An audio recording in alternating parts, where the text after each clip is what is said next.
ആലപ്പുഴ തൃക്കുന്നപ്പുഴയിൽ കടലാക്രമണം രൂക്ഷം. നിരവധി പേരെ പ്രദേശത്ത് നിന്ന് മാറ്റിപ്പാർപ്പിച്ചു. വിവരങ്ങളുമായി മിഥുൻ മുരളി ചേരുന്നുണ്ട്. മിഥുൻ, ആശങ്കാജനകമായ വിവരമാണല്ലോ ഇപ്പോൾ ആലപ്പുഴയിൽ നിന്ന് റിപ്പോർട്ട് ചെയ്യുന്നത്. തൃക്കുന്നപ്പുഴയിലാണോ കടലാക്രമണം രൂക്ഷമാകുന്നത്? എന്താണ് അവിടെ നിന്നും ലഭിക്കുന്ന ഏറ്റവും പുതിയ വിവരങ്ങൾ? എത്ര പേരെയാണ് ആ പ്രദേശത്ത് നിന്നും മാറ്റിപ്പാർപ്പിച്ചത് മിഥുൻ?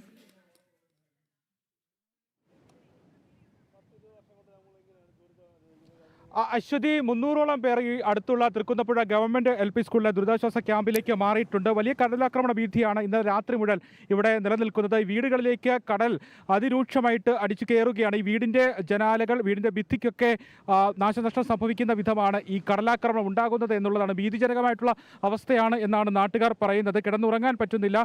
ജീവനും സ്വത്തിനും സംരക്ഷണം നൽകേണ്ട സർക്കാർ ഈ കടൽഭിത്തി വേണം എന്നുള്ള ആവശ്യം നാളുകളായി കണ്ടില്ലെന്ന് നടിക്കുകയാണ്. ഞങ്ങൾ വർഷങ്ങളായി ആവശ്യപ്പെടുന്നത് ഈ പുലിമുട്ടോട് കൂടിയ കടൽഭിത്തി വേണം എന്നുള്ള ഒരു കാര്യം. പക്ഷേ ആ ഒരു കാര്യത്തിന് ഇതുവരെയും നടപടി ഉണ്ടായില്ല. മാറി മാറി ഭരിച്ച LDF UDF സർക്കാരുകൾ ഈ ആവശ്യം കണ്ടില്ലെന്ന് നടിക്കുകയാണ്. അതിന്റെ ദുരിതമാണ് ഈ ഒരു മഴക്കാലത്തും തങ്ങൾ അനുഭവിക്കുന്നത് എന്നുള്ളതാണ് നാട്ടുകാർക്ക് പറയാനുള്ളത്. ഈ കടൽഭിത്തിയോടൊപ്പം തന്നെ അവരാവശ്യപ്പെടുന്ന മറ്റൊരു കാര്യമുണ്ട്. ഈ തീരദേശ റോഡ്, ഇവിടെ നിരവധി വീടുകളുള്ളതാണ്. ഇവർ ഈ തീരദേശവുമായി കടലുമായി ബന്ധപ്പെട്ട ജോലിയിൽ മുഴുകി കടലുമായി ബന്ധപ്പെട്ട് ജീവിക്കുന്ന ആളുകളാണ്. അവരെയൊക്കെ പുറംലോകവുമായി ബന്ധിപ്പിക്കുന്ന ഒരു റോഡിന്റെ അവസ്ഥയാണിത്. ഈ റോഡ് മുഴുവൻ പൊട്ടിപ്പൊളിഞ്ഞ് കുണ്ടും കുഴിയുമായി ഇവിടുന്ന് തീർത്തും സഞ്ചാരയോഗ്യമല്ലാത്ത ഒരവസ്ഥയിലേക്ക് ഈ റോഡ് മാറിയിരിക്കുന്നു. ഈ കടലാക്രമണമൊക്കെ ഉണ്ടാകുമ്പോൾ അത് ഏറ്റവും രൂക്ഷമായി ബാധിക്കുന്നത് ഈ റോഡിനെ കൂടിയാണ്. രോഗികളുണ്ട്, കുട്ടികളുണ്ട്, വൃദ്ധരുണ്ട്. ഇവർക്കൊക്കെ അത്യാവശ്യ ഘട്ടത്തിൽ പുറം ലോകത്തേക്ക് എത്താൻ സാധിക്കുന്നില്ല. ഈ റോഡ് പൂർണ്ണമായും തകർന്ന് തരിപ്പണമായി കിടക്കുന്ന അവസ്ഥ. നിരവധി വീടുകൾ ഈ സമീപ പ്രദേശങ്ങളിലുണ്ട്. ഈ റോഡ് സഞ്ചാരയോഗ്യമാക്കണം എന്നുള്ള അവരുടെ ആവശ്യം, ഒപ്പം തന്നെ ഈ പുലിമുട്ട് ഉൾപ്പെടെയുള്ള കടൽഭിത്തി വേണം എന്നുള്ള ആവശ്യത്തിന്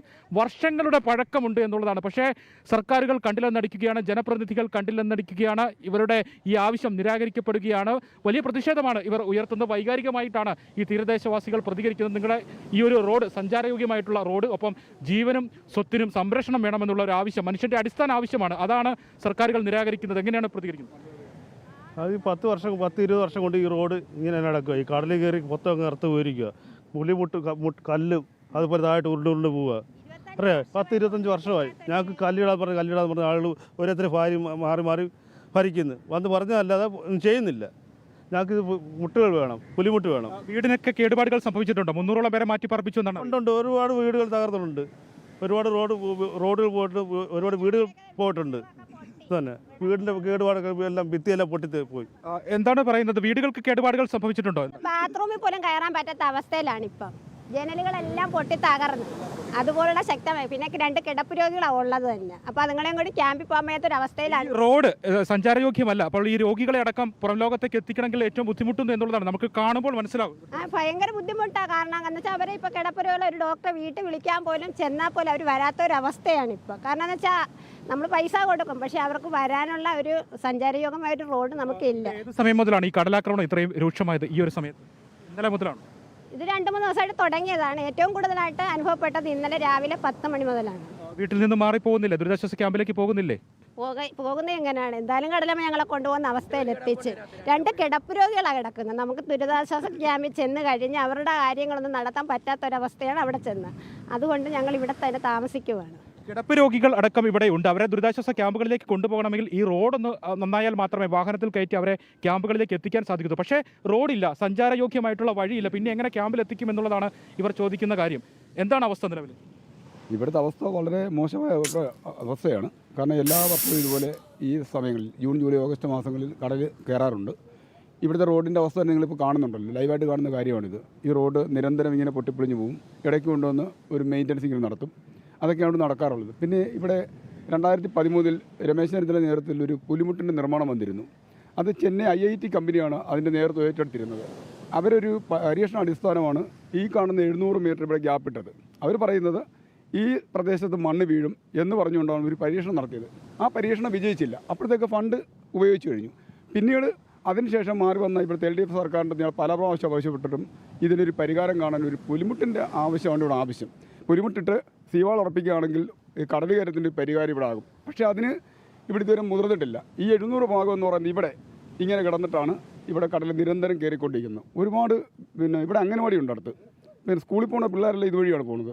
ഹൈസ്കൂളാണെങ്കിലും UP സ്കൂളാണെങ്കിലും LP സ്കൂളാണെങ്കിലും ഇതുവഴി ധാരാളം പിള്ളേർ പോകുന്നൊരു റോഡാണ്. അതുപോലെ തന്നെ മത്സ്യത്തൊഴിലാളികളാണെങ്കിലും ഈ മേഖലയിലൂടെ തന്നെയാണ് അങ്ങോട്ട് പോകുന്നത്. തൊട്ടടുത്തുള്ള വണ്ടാനം മെഡിക്കൽ കോളേജ് ഈ പോകുന്നതും ഈ റോഡ് കൂടെ തന്നെയാണ്. ഇതെല്ലാം ഇപ്പം മുടങ്ങി കിടക്കുന്ന ഒരു അവസ്ഥയിലാണ് ഇപ്പോൾ കാണുന്നത്. ഇതിൻ്റെ ഒരു ശാശ്വത പരിഹാരമാണ് ഞങ്ങൾക്ക് ആവശ്യം. മോശമാണ് കടലടിച്ച് കയറി ഇങ്ങോട്ടേക്ക് എന്ന് പറഞ്ഞാൽ കല്ലില്ല, ഇത് കണ്ടില്ല, കല്ലിനാണ് വലിയ കല്ലില്ല. ഈ കടൽ ഇന്നലെ വീണത് ഇന്നലെ പറഞ്ഞ ഇന്നലെ കടലൊടിയെന്ന് പറഞ്ഞാൽ ഈ കല്ലിൻ്റെ കിഴക്ക് ഭാഗമാണ്. കടലൊടിഞ്ഞ് ഇങ്ങനെ ഒഴുകുക, മൊത്തം റോഡും എല്ലാം പോയി. ആൾക്കാരൊക്കെ എന്ത് ഓട്ടമായിരുന്നു കിടന്ന് ഈ കടൽ കയറുന്നുണ്ട്. പേടിച്ച് പോയി ഇന്നലെ ഭയങ്കര പേടിയായിരുന്നു ആൾക്കാർക്ക്. ഇന്ന് കടലില്ലെന്ന് വേണം പറയാൻ. ഇന്നലെ ആയിരുന്നു ഏറ്റവും വലിയ. രാത്രി കാലങ്ങളിലാണ് ഈ ബുദ്ധിമുട്ടുണ്ടാകുന്നത്. അല്ല, ഇന്നലെ പകലായിരുന്നു. രാത്രി പകലായിരുന്നു ഇന്നലെ ഉണ്ടായത്. പകലായതുകൊണ്ട് രക്ഷപ്പെട്ട. രാത്രിയിലാണെങ്കിൽ എന്ത് ചെയ്തിരുന്നു ആൾക്കാർ?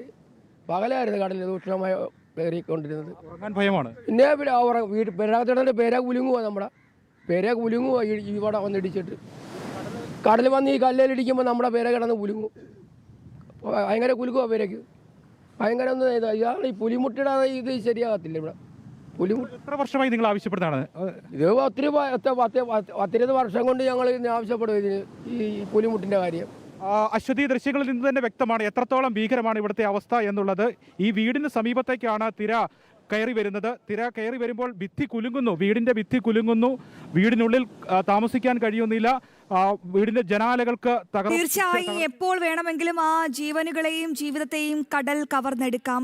വീട്ടുമുറ്റത്താണ് ഇത്തരത്തിൽ ഈ കടൽ എത്തുന്നത്. ആലപ്പുഴ തൃക്കുന്നപ്പുഴയിൽ കടലാക്രമണം രൂക്ഷമാവുകയാണ്. നാളുകളേറെയായി ഇത്തരത്തിൽ ഒരു ജനത തങ്ങളുടെ ആവശ്യങ്ങൾ അധികൃതരോട് പറയുന്നുണ്ട്. പക്ഷേ കണ്ണടയ്ക്കുകയാണ്. ഭീതിയിൽ വിറങ്ങലിച്ച് നിൽക്കുകയാണ് തൃക്കുന്നപ്പുഴയിലെ തീരദേശവാസികൾ. കടൽ ഭിത്തി വേണമെന്ന ആവശ്യം മാറി മാറി ഭരിച്ച LDF UDF സർക്കാരുകൾ തള്ളിക്കളഞ്ഞെന്നാണ് തീരദേശവാസികൾ ആരോപിക്കുന്ന ഏറ്റവും പ്രധാനപ്പെട്ട കാര്യം. പ്രദേശത്തെ പുറം ലോകവുമായി ബന്ധിപ്പിക്കുന്ന റോഡും പൂർണ്ണമായി തകർന്നു കിടക്കുകയാണെന്നുള്ള വിവരം കൂടി ഞങ്ങളുടെ പ്രതിനിധി മിഥുൻ മുരളി സംഭവ സ്ഥലത്ത് നിന്നും റിപ്പോർട്ട് ചെയ്യുന്നുണ്ട്.